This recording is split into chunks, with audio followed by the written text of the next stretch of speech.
What if I told you that one of the most expensive stadiums ever built was never really designed to just be a stadium? On the surface, it looks like every other world-class sports venue. Massive seating tiers, a perfectly cut pitch, floodlights that turn night into day, tens of thousands of fans screaming at the same moment.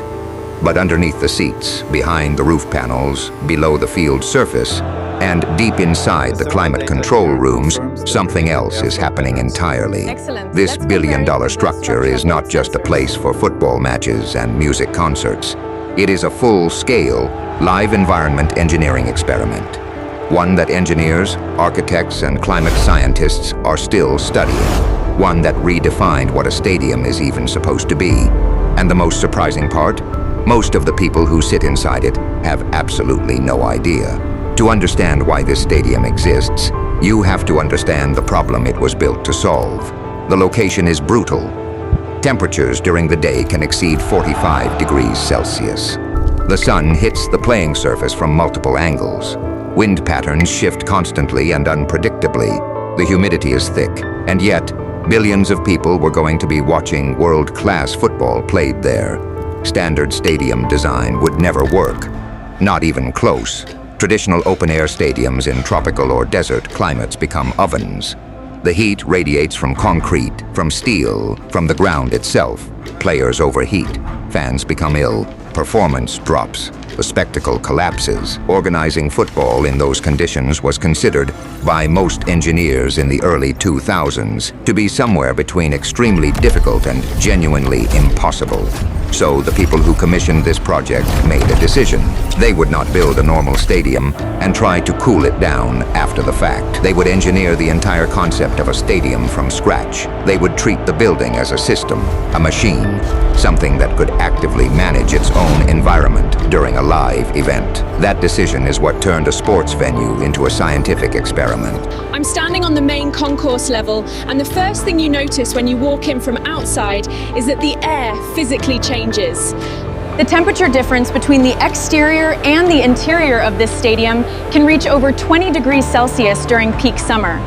You feel it the moment you step through the entrance gates. It is not air conditioning in any traditional sense. It is something far more engineered than that. Let's talk about the crowd. 60 to 70,000 human beings inside a structure at one time is not just a logistical challenge. It is a physics problem. When a crowd moves in panic, it behaves like a fluid. It fills corridors, compresses at bottlenecks, and creates pressure waves that can physically harm people if the geometry of the space is wrong. Stadium disasters throughout history have proven this in the most tragic way possible. Modern stadium engineering treats crowd movement as a science called crowd dynamics or pedestrian flow modeling. And at this stadium, it was taken to an extreme level of precision. Every entrance, every corridor, every stairwell, every exit ramp, every concourse was modeled using computational fluid dynamics software, the same type of software used to model water flow and airflow, but applied to the movement of human beings. The models tested hundreds of scenarios: normal arrival, staggered arrival, emergency evacuation, partial evacuation from one section, full evacuation from the entire stadium, rain-induced rush to shelter, power failure during exit. Each scenario revealed pressure points where crowds could compress dangerously, and each of those points was redesigned, widened, rerouted, given secondary exit paths, given sensor coverage. The result is a crowd movement design that can evacuate the entire stadium in under 8 minutes, under emergency conditions. That is not an estimate. That was a tested result from simulation validated against real crowd behavior data. And then there is the turf. This sounds like a minor detail compared to everything else. It is not. The playing surface of a stadium at this level is one of the most complex and most expensive components in the entire structure. Natural grass at this latitude, under a retractable roof with limited natural sunlight and high ambient heat, requires active management that borders on agricultural science. The turf system includes an undersoil heating and cooling network of pipes that can regulate root zone temperature independently from the air temperature above. It includes drainage channels with sensors that measure moisture distribution across the entire pitch. It includes a lighting system of specialized grow lights that supplement natural UV on days when the roof must remain closed for climate reasons. The grass itself was selected from a specific cultivar, engineered to tolerate high temperatures, recover quickly from heavy use, and maintain uniform color and density under variable light conditions. Even the soil layer beneath the turf is engineered. It is a precisely calibrated sand and fiber mixture with defined drainage rates, compaction behavior, and root binding properties.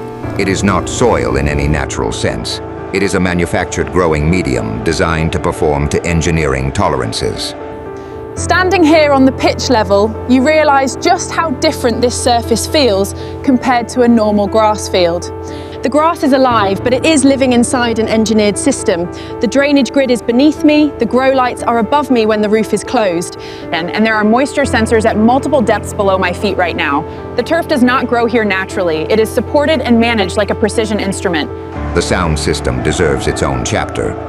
Designing acoustics for a stadium is a completely different problem from designing acoustics for a concert, hall, or an indoor arena. A stadium is too large, too irregular, and too populated with reflective surfaces for traditional acoustic design to work effectively. This stadium was designed with acoustic panels distributed across the ceiling and upper deck surfaces at angles calculated through acoustic ray tracing software.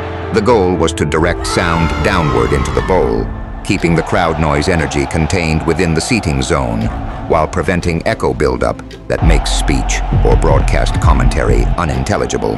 But the acoustic design had a second function that is rarely discussed publicly.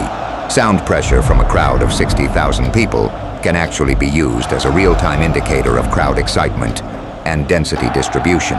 The acoustic sensors placed throughout the stadium were designed not just to manage speaker output, but to map crowd sound as a safety and management data layer. If crowd density in a specific section becomes abnormally quiet, potentially indicating a crowd crush or emergency, the system flags it to the operations room. Sound in this stadium is not just entertainment, it is data. So what is the cost of all this? That is the question that makes headlines, the number that gets cited in newspapers and causes arguments online. And here is what those arguments always miss. Yes, this stadium cost billions of dollars to build. The figure varies depending on what costs are included: infrastructure, land, design iterations, technology systems, testing phases, construction overruns, but the honest total is comfortably above $1 billion, and depending on how you count it, potentially several times that. But the real question is not whether it was expensive. The real question is what you are buying. You are not buying seats. You are not buying a grass pitch.